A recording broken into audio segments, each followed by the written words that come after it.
Bon, c'est ça. On peut dire ça. Donc, on appelle ça le Congossa. Tous vous accusez la culture, la tradition africaine sur la base des Congossa, sur la base des rumeurs. Vous avez zéro preuve. Donc pour toi, ça n'existait pas, c'est ça? Ce que vous appelez sorcellerie, ce sont des bêtises. Il n'y a pas de sorcellerie. La sorcellerie, c'est la connaissance simplement. La connaissance? Bien sûr. La connaissance en faisant du mal. Mais si je connais soigner avec un médicament, c'est que je peux connaître aussi le poison qui peut enlever la vie à quelqu'un. La connaissance, on peut faire du bien ou du mal avec ça. Si je sais fabriquer une Kalachnikov, on a fabriqué ça avec de la connaissance, ça peut permettre de défendre ta famille, tout comme d'enlever la vie, de faire du mal avec ça, ou comme d'aller braquer une banque. La connaissance, c'est la connaissance. Elle n'est pas forcément... La connaissance n'est pas dans le domaine de la morale. La morale vient pour savoir maintenant ce que nous allons faire de la connaissance. Ok. Maintenant, qui a créé le quoi? Cette connaissance-là. La connaissance n'est pas une création. La connaissance est la conséquence de l'apprentissage de l'être humain. Nous apprenons de la nature. Vous, les chrétiens, vous dites que la sorcellerie, c'est le fait de manger les êtres humains. Vrai ou faux? C'est ça. Bon. Quand un sorcier mange quelqu'un, il le mange physiquement ou spirituellement? Bon, c'est spirituel. D'accord. Vous, les chrétiens, quand vous partez à l'église, vous mangez le corps du Christ, non? Avec la communion. Bon, en tout cas, moi, je n'ai jamais mangé ça. Je parle des chrétiens, je ne parle pas de toi. En général, oui. Oui. D'accord. Quand vous, les chrétiens, vous mangez le corps du Christ, là, vous le mangez physiquement ou spirituellement? C'est juste, en fait, c'est juste un symbole. C'est un symbole spirituel ou pas? Si oui, c'est spirituel. Donc, vous mangez spirituellement Jésus. C'est juste un symbole, comme je te dis. Ce n'est pas juste un symbole, c'est un symbole spirituel. Ce n'est pas un symbole. C'est un symbole, mais ce symbole a une signification spirituelle. Quand tu le manges, c'est spirituellement que tu manges ça. Donc vous êtes des sorciers, vous aussi. En plus de manger, vous buvez le sang du Christ. Vous le buvez spirituellement. Quand vous dites je te bénis par le sang du Christ. C'est celui qui a laissé cette traduction. Et quelle traduction? Rituel plutôt. C'est lui qui a laissé cette rituel. Vous êtes des cannibales et des vampires spirituels. C'est du cannibalisme et du vampirisme spirituel. Sinon, la différence entre vous les sorciers, c'est quoi? En fait, pourquoi tu dis que Jésus est un mythe? Parce que tu n'as aucune preuve de son existence. Donc la Bible n'est pas la preuve. Depuis quand la Bible est une preuve? Bon, parce qu'il y a la parole de Dieu. Qui t'a dit que c'est la parole de Dieu? Comment tu sais que c'est la parole de Dieu? Parce que c'est Dieu qui a inspiré les gens. Mais comment tu sais ça? Mais il y a des anciens livres qui racontent ça. Quel livre, par exemple? Je ne sais pas. En tout cas, mais la Bible, c'est la parole de Dieu. Donc la Bible est la parole de Dieu parce qu'il est écrit dans certains livres que la Bible est la parole de Dieu et les livres en question, tu ne les connais pas.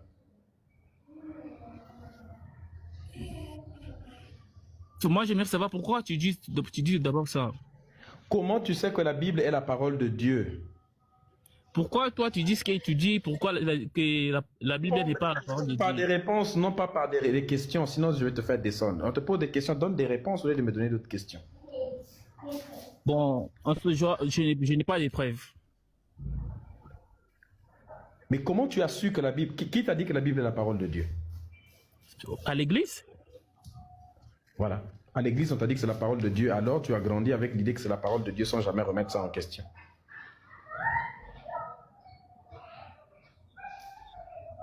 Le but de grandir dans la vie, c'est de remettre en question les choses. On t'a toujours dit, l'église t'a dit, d'accord, mais quand tu as grandi, est-ce que tu as pris le temps de te dire, est-ce que ce qu'on m'a dit est vrai? Est-ce qu'il y a des preuves? On m'a toujours dit que la Bible c'est la parole de Dieu, mais est-ce que c'est vraiment vrai que la Bible est la parole de Dieu? Est-ce qu'on a la preuve que cette parole-là vient des dieux? Mais c'est d'abord qui Dieu? Est-ce qu'il existe? Les humains ont dit qu'il a parlé, qu'il leur a parlé, mais est-ce qu'on a la preuve qu'il leur a vraiment parlé ou bien ils n'ont pas simplement déliré? Bon, j'ai une question pour toi. Allô?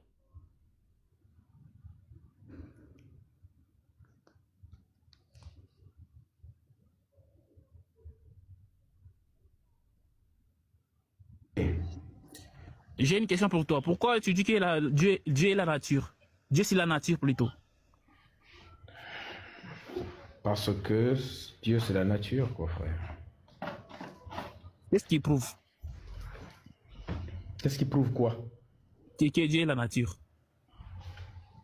Parce que la nature est plus grande, plus puissante que l'être humain. La nature contient plus de connaissances que l'humain. Tout ce dont nous avons besoin se trouve dans la nature. Et que la nature, finalement, c'est nous, d'une certaine manière aussi. Et comment l'être humain a été créé?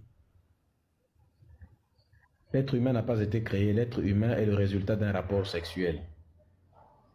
Non, bon, le premier humain, comment il a été créé? Le premier humain a évolué. C'est un primate qui a évolué. Comment ça? Comment ça? L'évolution des espèces est une vérité scientifique. L'être humain est un primate qui a évolué pour changer de forme et devenir ce qu'il est aujourd'hui.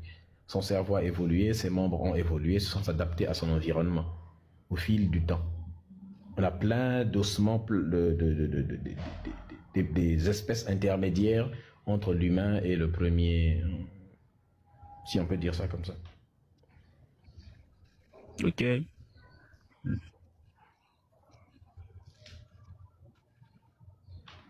C'est un peu bizarre. Tu crois à la science, pas en Dieu?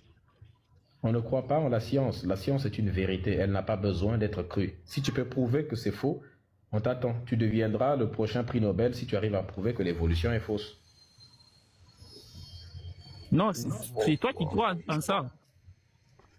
Je ne crois pas. C'est une vérité scientifique. Mais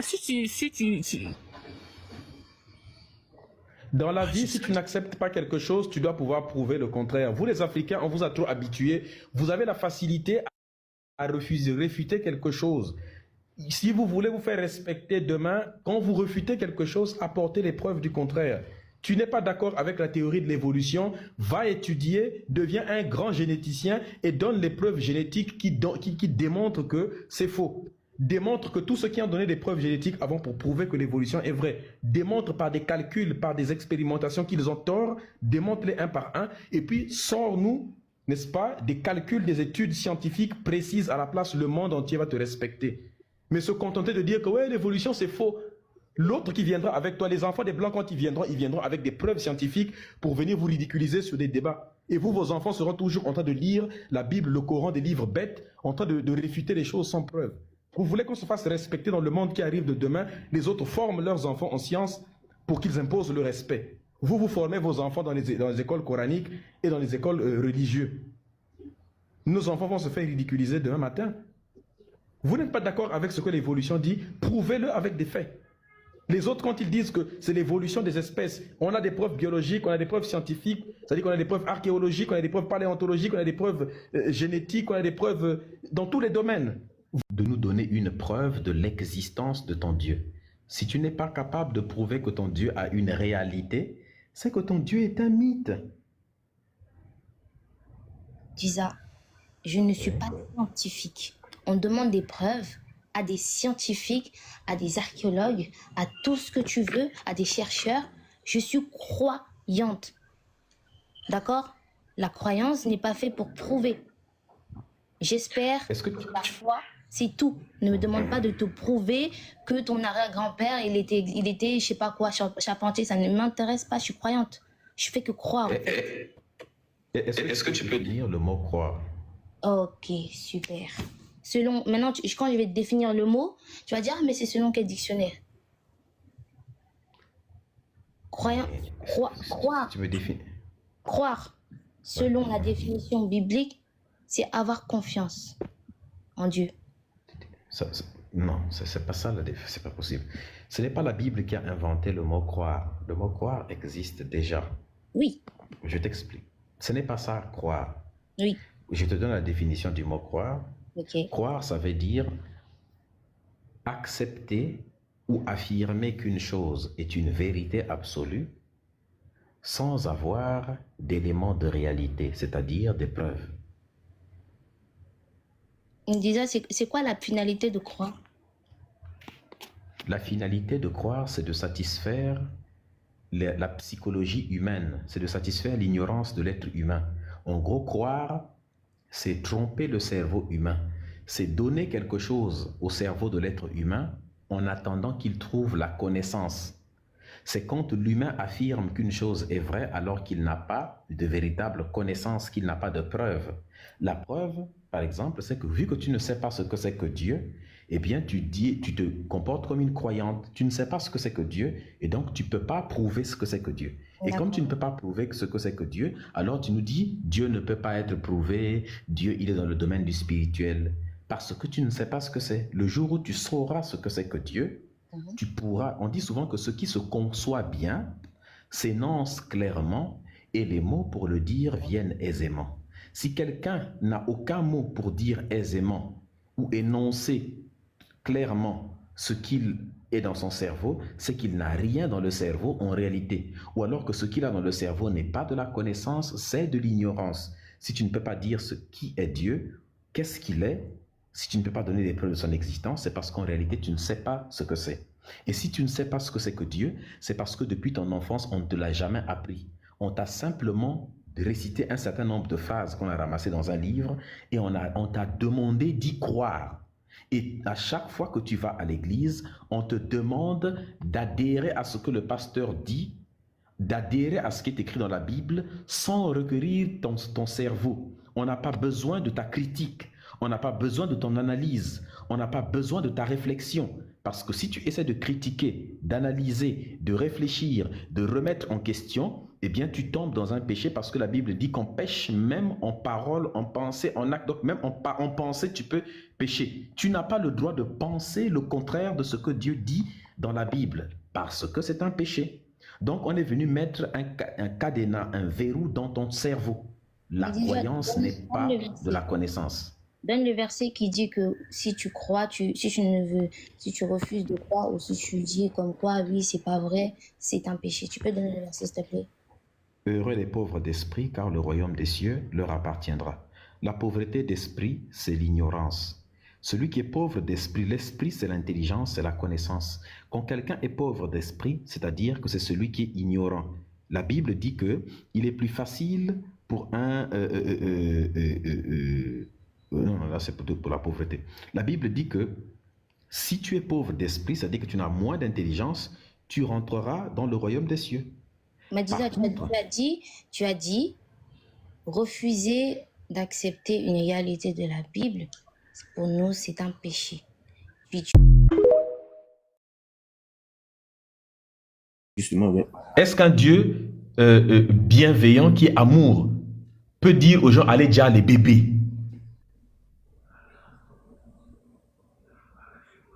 C'est satanique comme acte. Les bébés sont innocents. Est-ce qu'un Dieu bon peut dire allez déjà les bébés? Je sais que tu es quelqu'un de bien, forcément. Je suis convaincu que tu n'as jamais fait du mal à un être humain. Et je suis convaincu que tu ne feras jamais du mal. Pourquoi pas?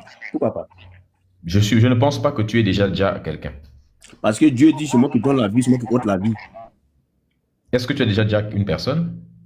Non, on parle de Dieu. Moi j'ai jamais... Non, moi je parle de toi. Non, moi je parle de toi. Est-ce que toi, tu as déjà un être humain? Non, jamais. Exactement. Et je pense que si tu n'as jamais déjà un être humain, ça veut dire que tu ne pourras jamais déjà un bébé, par exemple. Si c'est en cas de légitime défense. Contre un bébé? Il est en cas de légitime défense. Mais pourquoi tu prends l'exemple sur un bébé? Mais tu as dit légitime défense. Je dis légitime défense contre un bébé. Donc Dieu a tué des bébés. Non, c'est pas ça la question.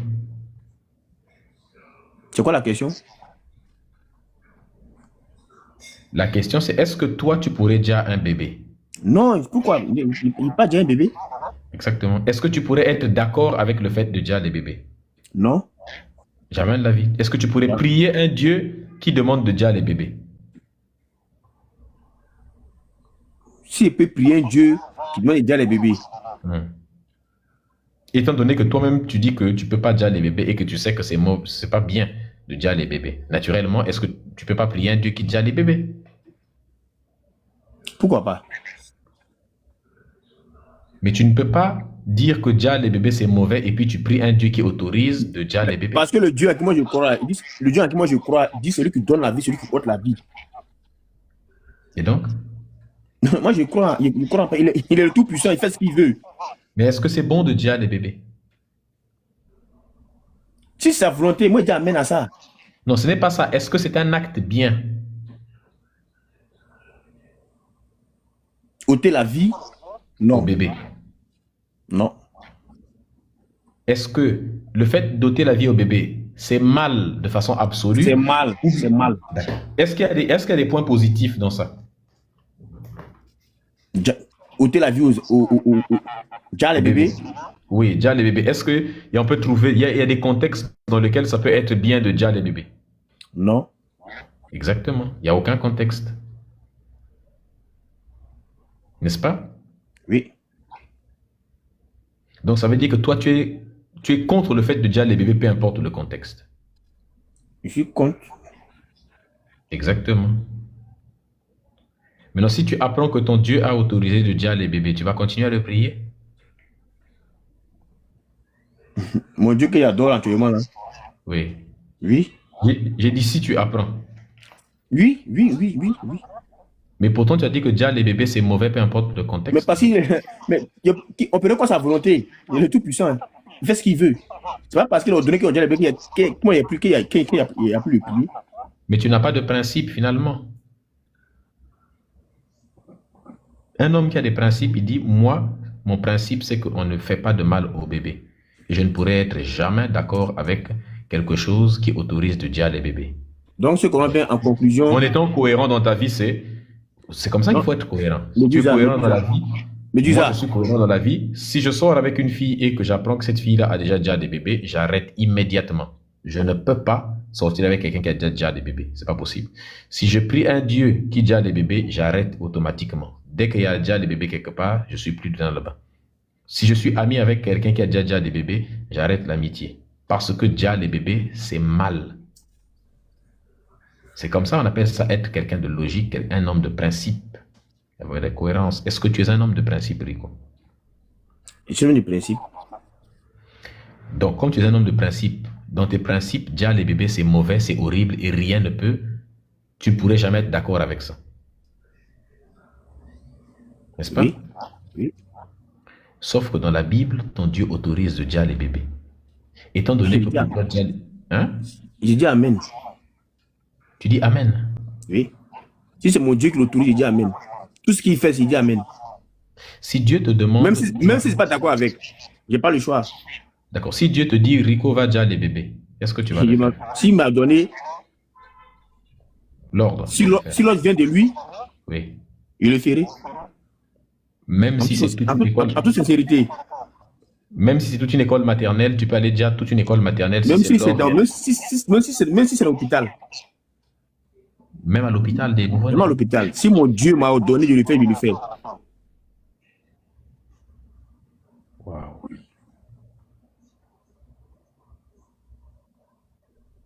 En dehors de lui, il n'y a pas une espèce qui me donne cet ordre-là.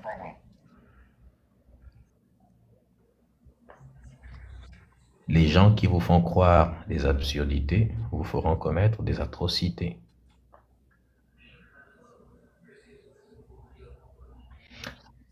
Pour que quelqu'un soit capable de commettre le mal en pensant que c'est le bien, il lui faut la religion.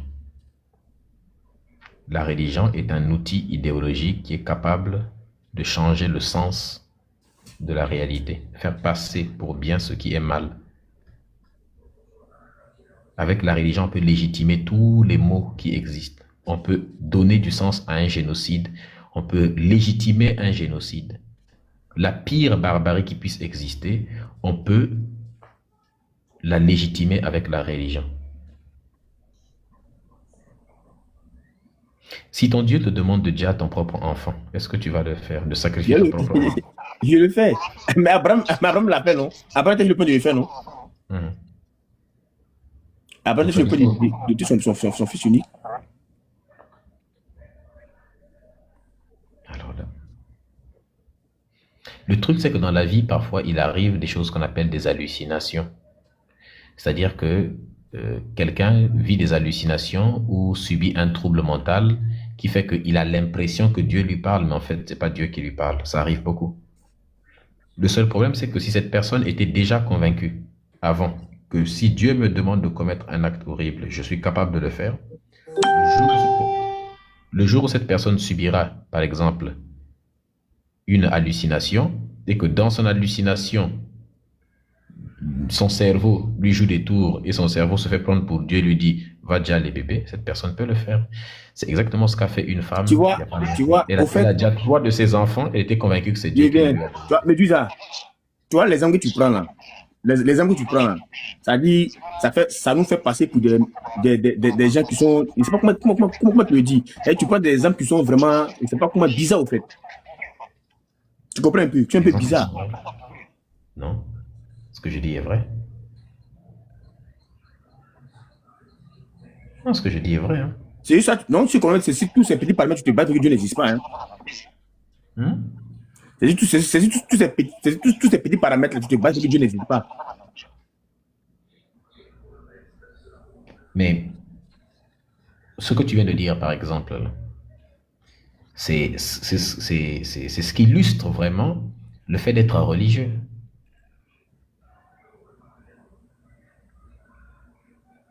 Être religieux, c'est être prêt à tout pour son Dieu. Tout.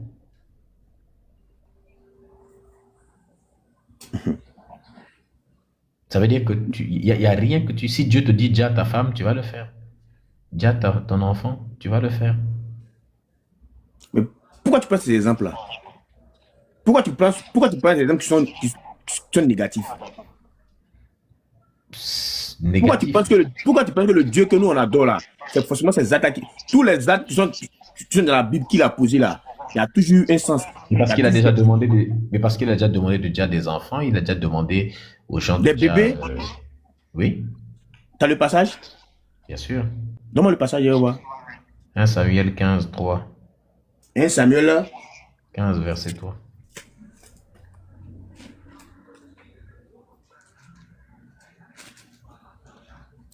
Samuel 15, verset 3. Hein. Oui. La vie, on ne finit jamais d'apprendre. On ne finit jamais d'apprendre. C'est pour ça qu'apprendre, c'est bien. C'est que plus tu apprends, plus ça change ta perception des choses. Tes notifications. Plus tu apprends, plus tu changes. 1 Samuel 15, verset 3. Oui. Voilà pourquoi le fait d'apprendre, c'est comme une thérapie. Ces lives-là, c'est comme une forme de thérapie. Ça aide parfois à aller mieux. Thérapie par l'apprentissage, justement. Plus on apprend, plus on se libère de l'esclavage mental. On s'émancipe de l'esclavage mental. Plus on écoute, plus on s'élève. La conscience, notre niveau de conscience s'élève. Parce qu'on comprend mieux. Tu vois? Bonsoir, Médusa. Bonsoir, est-ce que tu es religieux?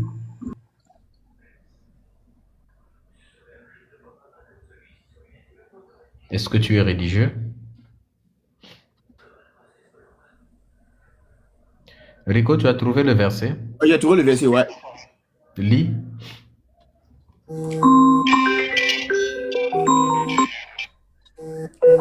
Va maintenant, frappe Amélec et dévoué par interdit tout ce qui lui appartient.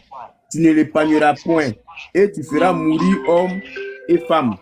Et tu feras mourir hommes et femmes, enfants et nourrissons, bœufs et brebis, chameaux et ânes.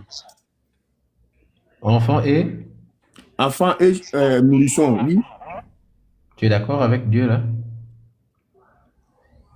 Maintenant, Samuel dit à Saül, c'est moi que l'Éternel a envoyé pour toi, roi sur son peuple, sur Israël. Écoute donc ce que dit l'Éternel. Ainsi par l'Éternel des armées.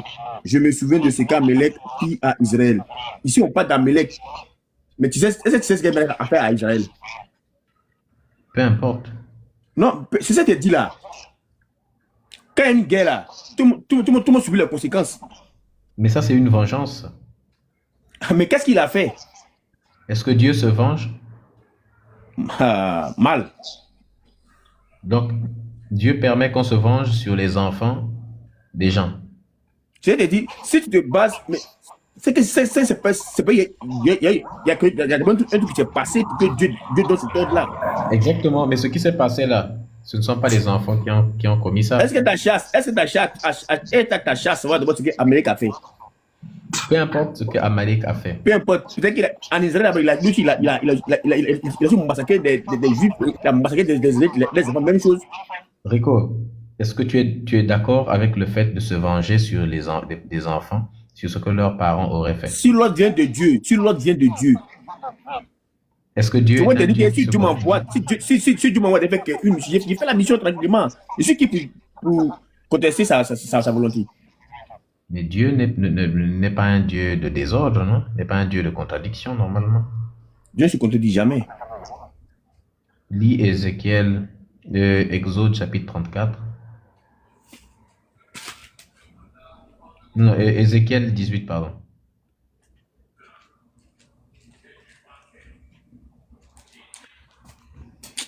Non, mais dis ça. Ézéchiel 18, de 18 à 20.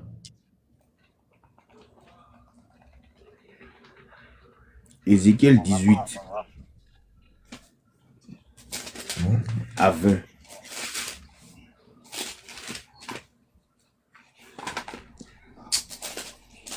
Ah, vraiment. La Bible, là, moi, le juif a fait de belles, j'ai dit, là. Ézéchiel 18 à combien? À 20. De 18 à 20. C'est son père qui a été un oppresseur, qui a commis des rapines envers les autres, qui a fait au milieu de son peuple ce qui n'est pas bien. C'est lui qui mourra pour son iniquité. Vous dites, pourquoi le fils ne porte-t-il pas l'iniquité de son père? C'est que le fils a agi selon la droiture. Et la justice, c'est qu'il a observé et mis en pratique toutes mes lois. Il vivra, il vivra. L'âme qui pêche, c'est celle qui mourra. Le fils ne portera pas l'iniquité de son père. Et le père ne portera pas l'iniquité de son fils. La justice du juste sera sur lui. Et la méchanceté du méchant sera sur lui. Est-ce que l'enfant porte les iniquités de son père? Selon les Écritures, là, non. Ici, non. Exactement. Selon la base, l'enfant ne doit pas porter les iniquités. Est-ce qu'on punit l'enfant pour les fautes de son père?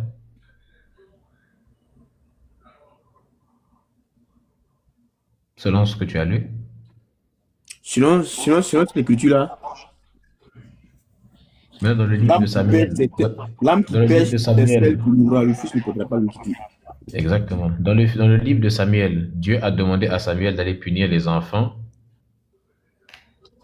à cause de ce que leurs parents avaient fait, non? Bon, je ne sais pas pourquoi, en fait, mais... Si, c'est pour se venger, les bébés.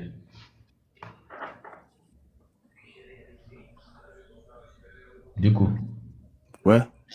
est-ce que c'est normal, ça? Tu as dit que Dieu ne se contredisait pas. Pourquoi Dieu dit qu'on ne punit pas les enfants pour les iniquités des pères, et puis il envoie des gens pour aller enlever la vie à des enfants parce que leur père aurait fait des choses?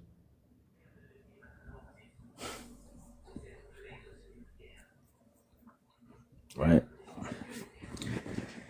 Ah, putain. Je dis ça vraiment... Ah, j'ai quitté où même?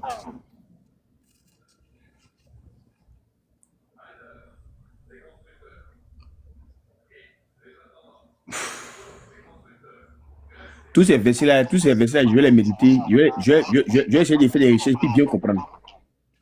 Ça, c'est une très bonne décision, en tout cas. Je vais essayer de tous ces versets-là, je les tous marqués.